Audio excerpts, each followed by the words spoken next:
El debate de la economía, con Jordi Benítez.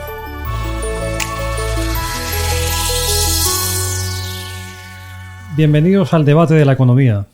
La ministra y vicepresidenta María Jesús Montero ha conseguido poner en su contra a todas las comunidades autónomas con la nueva propuesta de financiación a Cataluña. Es un gran problema para ella, teniendo en cuenta que es la candidata del PSOE para las elecciones andaluzas y también para todos los españoles que no viven en Cataluña, Navarra o País Vasco. Por otra parte, seguimos sin dar pasos para resolver los problemas de la vivienda en España. La última propuesta del Gobierno ni siquiera ha gustado a sus socios de Sumar. Por otro lado, hoy está previsto anunciar una nueva subida del salario mínimo interprofesional, una medida con impacto negativo en el empleo, según diferentes estudios. A nivel global, seguimos pendientes de lo que ocurre en Irán y Venezuela y qué consecuencias tiene, entre otras cosas, sobre el precio del petróleo y de la gasolina. Para hablar sobre todo ello, tenemos hoy con nosotros a Santiago Carbó, catedrático de CUNEF. Bienvenido, Santiago. Hola, ¿cómo estamos? Y a Diego Barceló, economista y profesor de la Universidad San Pablo CEU. Bienvenido, Diego. ¿Qué tal, Jordi? Gracias. Muy buenas tardes. Bueno, oye, pues empezamos, si os parece, por la propuesta de financiación de Cataluña. Santiago, ¿tú cómo lo ves? Está siendo muy polémico. ¿Cómo lo estás viendo? Bueno, es un tema muy enquistado en nuestro país, en el que ha habido muy pocos consensos. Y yo creo que una de las cosas que menos ha gustado es cómo se ha producido la negociación, ¿no? Porque en el fondo poner más dinero encima de la mesa, pues lógicamente yo creo que puede beneficiar a muchas comunidades autónomas y en este caso parece que podría beneficiar incluso a aquellas que están más infrafinanciadas, ¿no? Lo que pasa es que claro que el proceso se ha hecho negociando con un partido, con Esquerra Republicana de Cataluña, y Cataluña sale como la más beneficiada en este proceso. Y entonces, pues, lógicamente, políticamente se hace mucho más difícil de vender, ¿no? Estamos en un momento de muy pocos consensos en nuestro país y pues, lógicamente es un problema más, ¿no? Yo creo que sería importante que estas cuestiones de Estado, y además que son necesarias porque todos sabemos que hay comunidades autónomas infrafinanciadas y con problemas, se pudieran poner de acuerdo los dos grandes partidos, ¿no? En este y en otros temas, ¿no? También temas de política internacional. Parece ser que los dos líderes se ven ahora el lunes, si no me equivoco, la semana que viene, para ese tema. Pero en este tema yo creo que también es muy importante porque al final es el bienestar de todos los españoles repartidos geográficamente, ¿no? Entonces, a mí me ha sorprendido un poco que al final no se ha debatido tanto al fondo, pero claro, el proceso pues ha tenido los problemas de que se ha negociado solamente entre dos partes y entonces pues eso ha molestado lógicamente al resto, que además no se ven tan beneficiados o entienden que no están tan beneficiados. Diego, ¿tú cómo lo estás viendo? A ver, los gobiernos siempre están formados por políticos y los políticos hacen política. Eso es normal, nadie se puede sorprender. Lo que pasa que este caso ya es demasiado descarado y es evidente que aquí no hay ninguna finalidad de corregir ningún defecto del actual sistema de financiación, ni de corregir ninguna infrafinanciación de ninguna comunidad autónoma, sino es simplemente un puro y duro interés político de un gobierno débil y debilitado que quiere extender su permanencia en el gobierno todo el tiempo que pueda.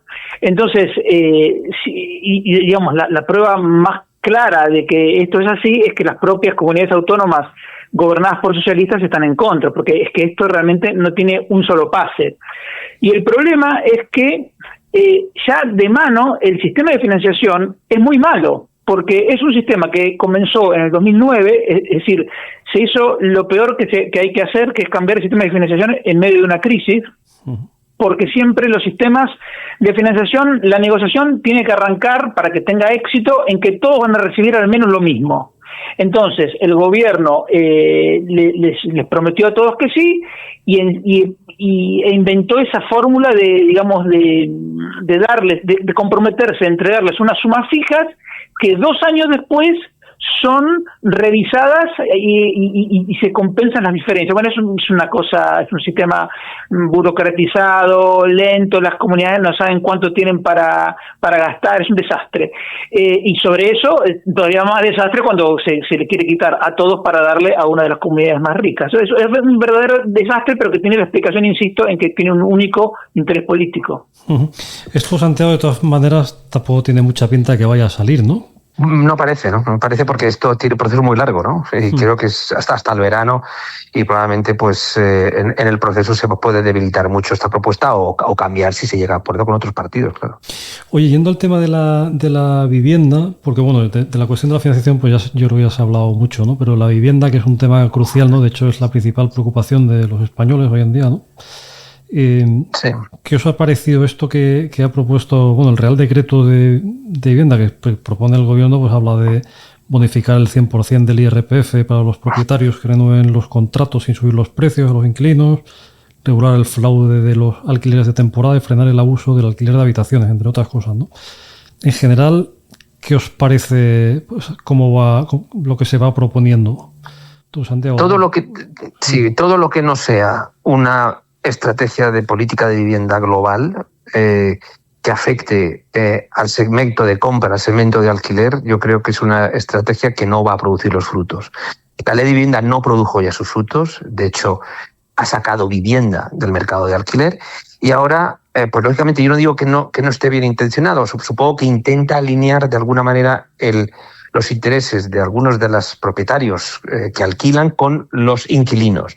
Sin embargo, no todo el mundo está en la situación para pedir esa bonificación, porque fundamentalmente es para aquellos que tuvieron que firmar durante la pandemia, ¿no? Entonces, es verdad que es bien intencionado de alguna manera el que no se castigue más el inquilino, pero evidentemente la medida, pues primero algunos de los socios del gobierno pues no la han terminado de entender porque beneficia por un lado a los propietarios, ya se ha comentado, pero por otro lado no tengo muy claro cuál es el impacto global que puede tener en el mercado de la vivienda. El mercado de la vivienda sin construcción suficiente, del segmento privado también, es decir, no solamente tiene que ser vivienda pública.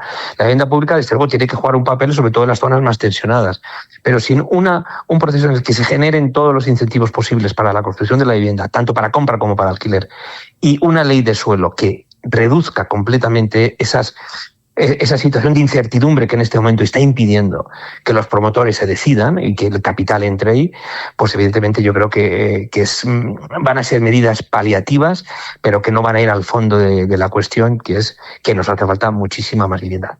Yo no dudo que esté bien intencionado, pero desde luego el impacto yo creo que va a ser muy, muy, muy pequeño en el mejor de los casos.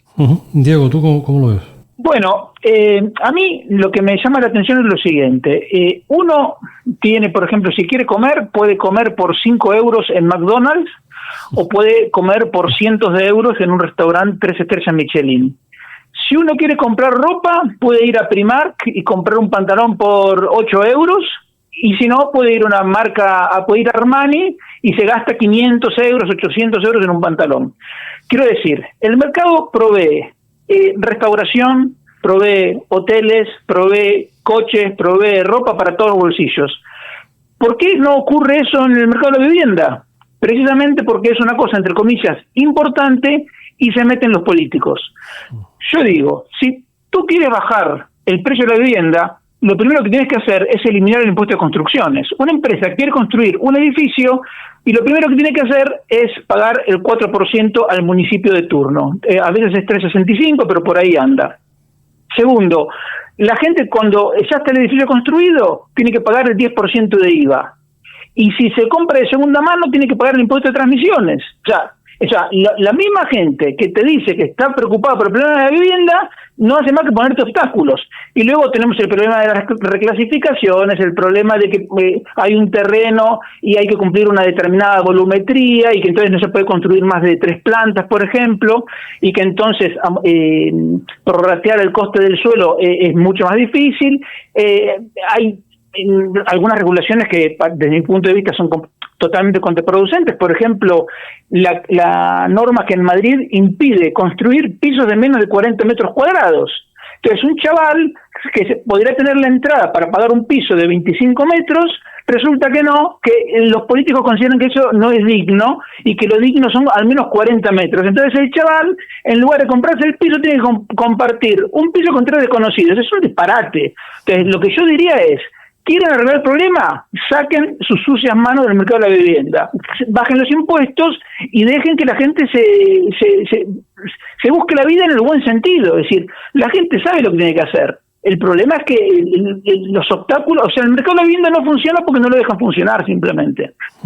Desde luego es un problema muy, muy importante y que se está enquistando, pero de una manera tremenda, ¿no? O sea, que no me parece que se den pasos. Dices, o sea, es que bien, se ha dado un buen primer paso, pero es que no, o sea, no hay, las medidas que se van anunciando, Santiago, no acaban de acertar, ¿no? No están dando en el tiro, porque al final, para bajar el precio, para hacerlo más accesible, necesitas una mayor cantidad de vivienda, que haya mayor construcción, y tienes que generar los incentivos, y eso no se está produciendo.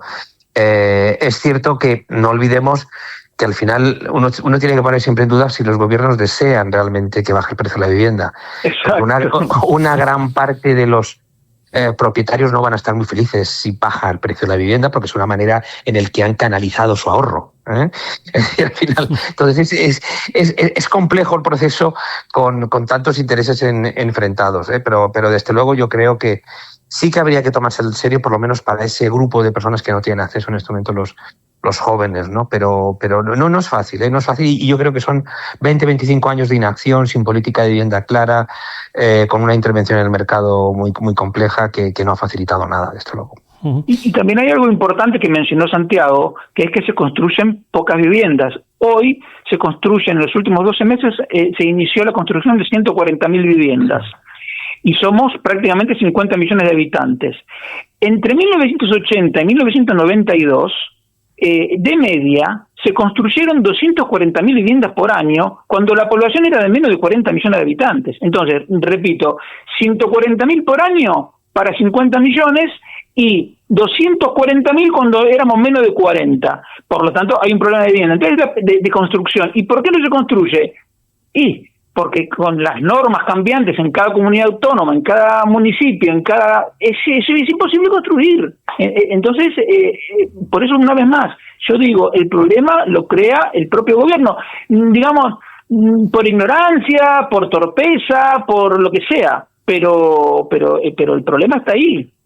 Lo que no se sabe muy bien, no se entiende muy bien, es por qué no se deciden con firmeza a acometerlo, ¿no? Porque comentabais que a lo mejor es que no se quiere, da la impresión de que no se quiere resolver, pero uno dice, ¿y por qué? O sea, ¿cuál es el motivo aquí? O sea, crear una tensión en la sociedad, tener a todo el mundo... Bajar el precio, sí, bajar el precio de la vivienda afecta a muchos propietarios, normalmente personas de más de 50 años que tienen activos inmobiliarios. Entonces están perdiendo una rentabilidad que ha logrado hasta ahora, si bajara el precio de la vivienda muy marcadamente, ¿no? Entonces ahí hay una situación un poco compleja, ¿no?, para los decisores de política económica.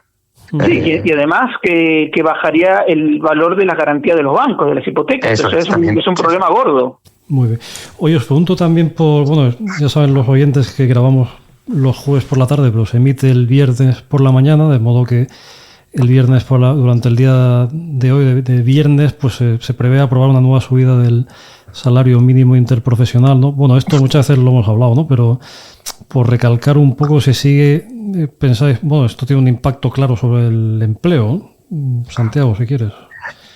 Sí, quizás la primera subida hace 6-7 años, que partiendo de un salario mínimo interprofesional bastante bajo en nuestro país, o comparativamente bajo, pues pudo ser positiva, ¿no? Cuando se han producido de alguna manera varias subidas sin el consenso de una de las partes de los empresarios, sin tener en consideración que nuestro país está compuesto de muchas pequeñas y medianas empresas, muchas de ellas en el mundo rural o en provincias donde realmente esa subida sí que es significativa. A lo mejor en Madrid no se nota tanto para algunas empresas, o en Barcelona, o en Valencia, o en Málaga, pero sí que se nota para determinadas empresas que, pensemos, una pequeña panadería, un pequeño comercio, repito, en una ciudad, pues en una provincia española, en la que realmente una subida adicional del salario mínimo interprofesional es o marca contratar a alguien o no contratarlo.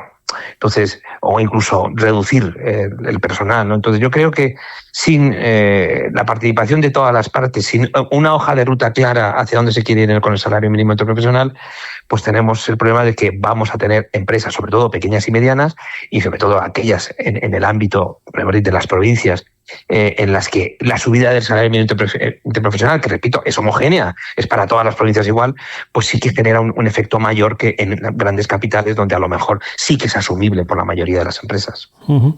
Diego, tú piensas, me imagino que se debería frenar ya esta subida, ¿no? A ver, es que este es el mejor ejemplo de cuando la política se maneja por dogmas y por prejuicios ideológicos y le importa 3 pitos la realidad. En una empresa, las pequeñas empresas de servicios, el salario promedio, según publica el INE, ronda los 1.700 euros brutos. Y en las grandes empresas industriales es de 2.700 euros. Luego tenemos lo que decía Santiago, que el salario promedio en País Vasco y Madrid es una cosa, y en Canarias y en Extremadura es otra. Y sin embargo el salario mínimo es igual. Entonces, es evidente para cualquiera que se ponga a analizar el tema, o para cualquier estudiante que uno le pida un trabajo, que se da cuenta y dice, pero esto no es razonable que sea lo mismo.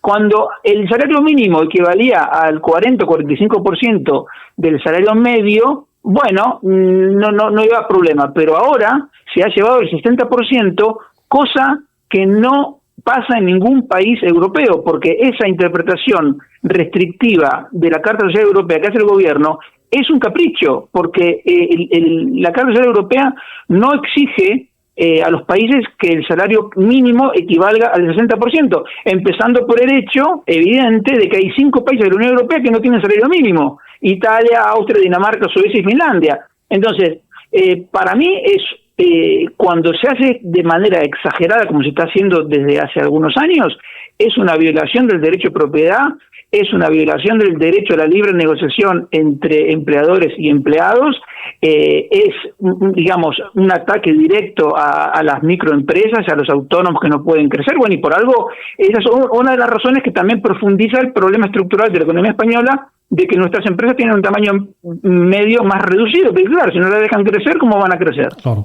eso es de cajón. Muy bien, bueno, pues nos dejaremos para otro día el tema de Irán y Venezuela y la gasolina, no nos da tiempo, tenemos que terminar ya, así que muchas gracias a Santiago Carbó, Diego Barceló, a ustedes por seguirnos, y les esperamos en una próxima edición del Debate de la Economía.